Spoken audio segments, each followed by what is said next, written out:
Avant de lire et de méditer les Écritures, nous prions pour que ces Écritures et notre méditation deviennent pour nous paroles de vie, paroles pour nos vies. Père, le monde autour de nous se prépare pour les fêtes.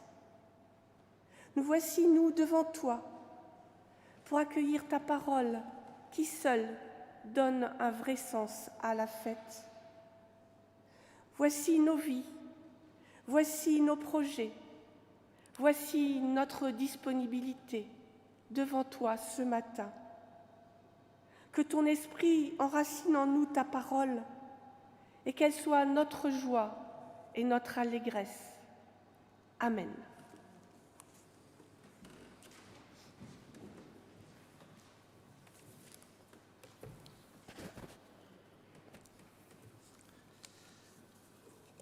Dans Matthieu chapitre 1, versets 18 à 25.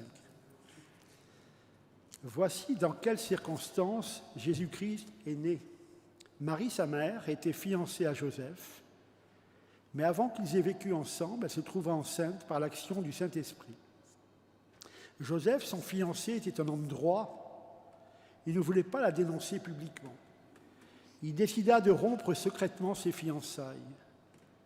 Comme il y pensait, un ange du Seigneur lui apparut dans un rêve et lui dit « Joseph, descendant de David, ne crains pas d'épouser Marie, car c'est par l'action du Saint-Esprit qu'elle attend un enfant. Elle mettra au monde un fils que tu appelleras Jésus, car il sauvera son peuple de ses péchés. » Tout cela arriva afin que se réalise ce que le Seigneur avait dit par le prophète. La Vierge sera enceinte et mettra au monde un fils, qu'on appellera Emmanuel. Ce nom signifie « Dieu est avec nous ». Quand Joseph se réveilla, il agit comme l'ange du Seigneur le lui avait ordonné et prit Marie comme épouse. Mais il n'eut pas de relation avec elle jusqu'à ce qu'elle ait mis au monde son fils, que Joseph appela Jésus.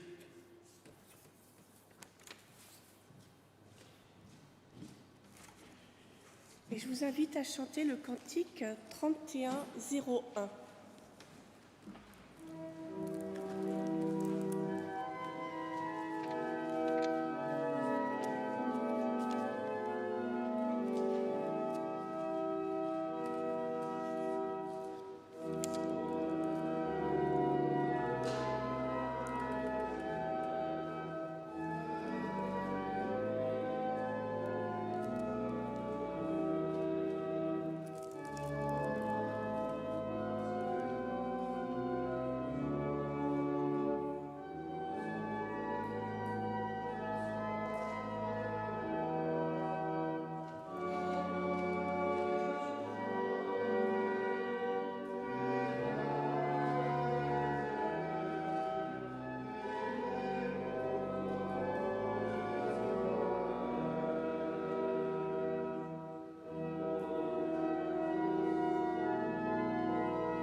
Frères et sœurs en Christ, à son réveil, Joseph fit ce que l'ange du Seigneur lui avait ordonné et il prit sa femme chez lui.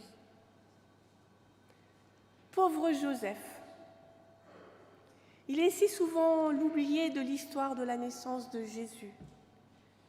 À peine si on lui laisse une place de spectateur dans nos crèches ou dans nos musées, souvent représenté comme un vieillard vénérable et impotent, comblé par la simple contemplation de Marie, Vierge éternelle. Pauvre Joseph, Marie trompée, même si l'autre homme c'est Dieu. Oui, décidément, pauvre Joseph, oublié de nos folklores, pas plus utile que le bœuf et l'âne des récits apocryphes. Pourtant, nous venons d'entendre l'Évangile. Sans Joseph, rien n'est possible. Joseph et Marie sont fiancés. Alors, le terme qu'on utilise, qui est utilisé en grec, laisse entendre que ce contrat de fiançailles vaut mariage et que c'est simplement une cohabitation qui va établir les faits. Il n'y aura pas besoin de plus que ce contrat. Il est charpentier et ils sont juifs tous les deux. Ni pauvres, ni riches, des gens ordinaires. Ils sont sans doute très jeunes. On se marie très tôt en Palestine au 1er siècle. À l'âge où nos filles passent leur bac, les filles de l'époque avaient déjà des enfants. Quand Joseph découvre que Marie est enceinte d'un autre, il s'agit donc légalement d'un adultère. Et la peine prévue par la loi juive est la lapidation. Alors soyons clairs, on est quasiment certain qu'au 1er siècle, on ne lapidait plus les femmes adultères. Mais il y a une autre forme de lapidation que la lapidation physique. Il y a la mise au banc, il y a la mise à l'écart, il y a le fait qu'on n'est plus partie de la société à cause de la faute commise. Et Joseph, la traduction qui a été lue, est un homme droit. Dans d'autres traductions, il y a marqué Joseph était un homme juste. Alors, le mot juste n'est pas galvaudé dans la Bible. Dans l'Ancien Testament, c'est quasiment toujours Dieu qui est juste. Mais parfois, des hommes qui suivent fidèlement la loi, tous les commandements, sont appelés justes. Alors appliquer la loi, c'est ce que devrait faire Joseph. Mais lui, il ne souhaite pas la mort de Marie, qu'elle soit physique ou bien sociale. Alors il fait preuve de compassion. La compassion, c'est une de ses qualités qui constitue aussi ce qu'est un homme juste. Et se demande comment la répudier en secret. Alors, imaginons son état d'esprit, sa peine s'il était amoureux de Marie, ou son humiliation si le mariage avait été arrangé par les familles. Oui, pauvre Joseph. Et puis l'incroyable arrive. Il rêve et l'ange du Seigneur lui parle. Joseph, fils de David, n'aie pas peur de prendre chez toi Marie, ta femme, car l'enfant qu'elle a conçu vient de l'Esprit Saint. Alors des rêves, nous en faisons absolument tous. La plupart du temps, nous les oublions avant même de nous réveiller. Parfois, nous en souvenons. Certains même les analysent pour comprendre leur signification.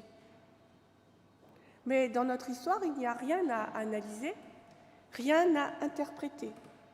Tout est dit clairement. Joseph est appelé. Tous les éléments des récits de vocation de l'Ancien Testament sont là. L'ange de Dieu, la phrase « n'aie pas peur », la mission confiée. Et bien entendu, le renversement total de vision du monde qu'entraîne cette mission. S'occuper de l'enfant d'un autre comme du sien, ce n'est pas forcément évident. Accepter que l'enfant que Marie attend vient de Dieu directement était sans doute encore plus difficile à admettre. Dans presque tous les cas d'appel que nous rencontrons dans la Bible, celui qui est appelé proteste. « Je suis trop petit », dit Jérémie. « Je ne parle pas bien, dit Moïse. »« Est-ce vraiment Dieu qui me parle ?» se demande Gédéon. On pourrait multiplier les exemples. Joseph, lui, obéit. À son réveil, Joseph fit ce que l'ange de Dieu lui avait ordonné et il prit sa femme chez lui. Plus qu'au Joseph de l'Ancien Testament, il nous fait penser à Abraham lorsqu'il part sans discuter, lorsqu'il accepte sans discuter non plus, sans douter, la promesse d'un fils, et cela lui fut compté comme justice toute différente, puisque ce n'est pas celle d'Abraham, mais celle de Dieu dont il s'agit. Un rêve, donc, fait basculer la vie de Joseph. Un rêve fait basculer l'avenir de l'humanité. Quel risque énorme a pris Dieu dans cette histoire. La fragilité de l'incarnation commence bien avant la naissance de Jésus. Heureusement, Joseph, le juste, obéit. Heureusement pour Dieu, heureusement pour nous. Que fait donc Joseph en accueillant sa femme chez lui? Il permet la naissance de celui qui s'appelle Dieu sauve, Yeshua, Jésus, de celui qu'on appellera Dieu avec nous, Emmanuel. Il devient le père de Jésus puisqu'il choisit de rester le mari de sa mère. À l'époque, on n'était pas tellement... D'abord, on ne pouvait pas parler de génétique, évidemment. Mais la filiation, en fait, c'était plus une reconnaissance qu'autre chose. Je ne sais pas si vous savez que dans la famille romaine, lorsqu'un enfant naissait, la sage-femme le posait aux pieds du père, et ce n'était que si le père le prenait dans ses bras qu'il était accepté dans la famille, même si le père n'avait absolument aucun doute sur la fidélité de sa femme. Donc, Joseph, en prenant avec lui l'enfant, devient véritablement son père aux yeux de tous. Et il donne une généalogie à l'enfant. C'est Joseph qui est fils de David, pas Marie. Il rend possible l'accomplissement de la prophétie qui dit que le Sauveur d'Israël sera de la famille de David. À l'appel de Dieu, Joseph accepte de bouleverser sa conception du monde, de devenir juste pour Dieu et pas pour les humains. Il accepte la paternité de l'enfant avec toutes ses conséquences. Et ça va commencer très fort. Il devra fuir en Égypte pour sauver l'enfant, puis ira s'établir loin de Bethléem pour continuer à le protéger. Joseph est celui qui rend possible la venue de Dieu dans notre monde, et cela change sa vie. Alors pour nous, oui, Dieu, nous le répétons tous les dimanches, nous a fait la grâce incommensurable du don de son Fils. Et nous nous en rappelons, nous en souvenons plus fortement au moment de Noël. Mais ce que nous oublions parfois, c'est que ce don est là pour nous déranger, nous déplacer, nous perturber.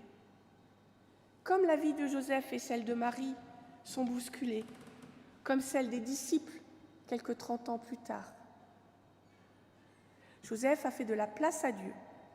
Il n'a pas oublié le rêve, ni pensé que c'était un cauchemar. Oui, Joseph a fait de la place pour Dieu dans sa vie. Et c'est en cela, finalement, qu'il est juste. Non pas parce qu'il suivait fidèlement l'enseignement de la loi juive, non pas parce qu'il a fait preuve de compassion, mais parce que, dans sa vie, il a veillé à ce que ni la loi, ni ses sentiments ne prennent toute la place. À son réveil, Joseph fit ce que l'ange lui avait ordonné et il prit sa femme chez lui. Il a choisi d'accueillir l'enfant, de lui faire une place. Il a changé sa vie pour le faire. Moi, je ne sais pas comment il s'est senti une fois sa décision prise. Le texte ne le dit pas. Mais ce que nous savons, c'est qu'il n'a pas hésité à continuer à suivre les ordres donnés par Dieu, en rêve, alors même que ces ordres impliquaient la fuite, l'exil, le déracinement. Et puis obéir à Dieu, c'était aussi tourner le dos aux conventions sociales, à ce que les gens attendaient de lui, à ce que lui pensait être sa vie. C'était accepter d'être considéré comme différent par les autres. En effet, dans un petit village comme Bethléem, je ne vois pas comment ils ont pu cacher la conception illégitime de Jésus. Or, dans un petit village, ce n'est pas comme dans Paris où on peut être anonyme, il faut faire comme les autres, vous le savez bien. Eh bien, cette pression sociale n'a pas empêché Joseph d'obéir à Dieu. Donc, si on examine attentivement ce qui lui arrive, on peut conclure qu'accueillir Dieu dans sa vie, c'est une suite de bouleversements. Accueillir Dieu dans sa vie, c'est exigeant. Accueillir Dieu dans sa vie, c'est même parfois déraisonnable. Quand Dieu s'adresse à nous, qu'il nous appelle, comment répondons-nous ? Imaginons un rêve, l'ange qui nous parle. Allons-nous, en nous réveillant, le reléguer dans un coin de notre mémoire ? Allons-nous consulter un psychanalyste pour le décrypter ? Allons-nous le raconter en riant à nos proches ? Ou allons-nous répondre à son appel ? Je vous parle d'un rêve, mais un rêve, c'est encore facile. Si Dieu nous parle comme l'ange a parlé à Joseph, nous comprenons les paroles. Mais Dieu peut nous appeler de 1000 façons, pas forcément évidentes à discerner.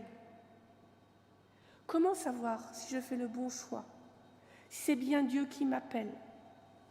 Quel risque de bouleverser sa vie ainsi ?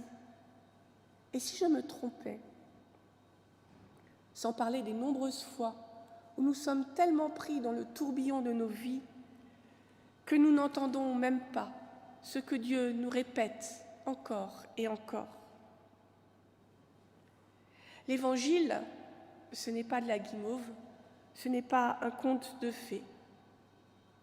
En ce dernier dimanche de l'Avent, nous ne préparons pas une fête d'anniversaire, symbole de chaleur familiale, où tout le monde se retrouve autour du sapin et d'un bon repas.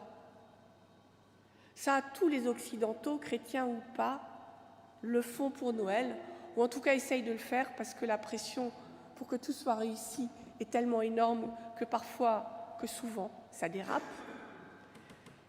Non, mais si Noël n'est que ça, si Noël est avant tout cela, c'est que, en fait, on a oublié Dieu au bord du chemin. L'Avent, c'est une période de préparation. Et ce qui advient, c'est Dieu avec nous, si nous acceptons de lui faire de la place. Et lui faire une place, l'accueillir, ça bouleverse, ça déplace, ça dérange. Noël, ce n'est pas une fête tranquille. Accueillir l'Emmanuel, c'est bien entendu accueillir un nourrisson fragile, comme l'a fait Joseph. Se rappeler, en fait, que Dieu compte sur notre humanité fragile pour accomplir son rêve. Mais c'est aussi témoigner que Dieu est avec nous jusqu'à la fin du monde. L'enfant de Bethléem, le maître de Galilée, le crucifié du Golgotha, le Christ ressuscité qui nous envoie dans le monde témoigner de ce qu'il a accompli pour nous. Allez, faites des gens de toutes les nations des disciples, baptisez-les au nom du Père, du Fils et de l'Esprit Saint, et enseignez-leur à garder tout ce que je vous ai commandé. Entendre son appel, lui obéir, c'est parfois prendre des risques. Alors, je ne parle pas de ces pays où l'on risque sa vie, où l'on risque de terminer en prison. Non, des risques ordinaires que nous sommes appelés à prendre ici en France et qui nous paraissent si démesurés. C'est parfois changer de métier, d'amis, C'est parfois accepter d'échanger la sécurité contre l'inconnu, de se jeter à l'eau. Alors la plus grande difficulté, c'est la pression sociale, évidemment, chez nous. Dans un pays où nous sommes libres de croire et de penser ce que nous voulons, eh bien être chrétien pratiquant, c'est au minimum vaguement ridicule. Et suivre Jésus implique évidemment de se retrouver à contre-courant des valeurs à la mode où on dit que tout se vaut et tout va bien. Alors une tentation qui est très forte chez nous, protestants réformés, pour des raisons historiques bien sûr, mais qui commence à devenir un peu gênante, c'est de vivre sa foi cachée.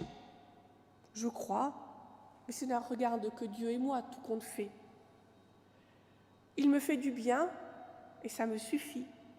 Oh oui, j'agis au nom du Christ, mais je ne le dis pas. Mes actes parlent pour moi, n'est-ce pas? Alors moi, aujourd'hui, je vous affirme que vivre notre foi cachée, ce n'est pas la vivre. Ce n'est pas en vivre pleinement, comme Dieu le souhaite. Non pas pour les autres, mais le souhaite pour nous. Si témoigner de notre foi devant nos amis nous fait paraître ridicule, si nous avons peur de perdre certains amis à cause de cela, eh bien je pose la question, est-ce que ce sont vraiment des amis? Est-ce que cela en vaut vraiment la peine?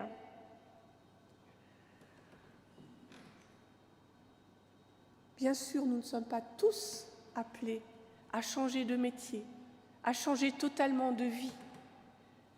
Mais certaines personnes, en fait, se rendent compte qu'elles n'arrivent plus à vivre pleinement leur foi et le reste de leurs activités.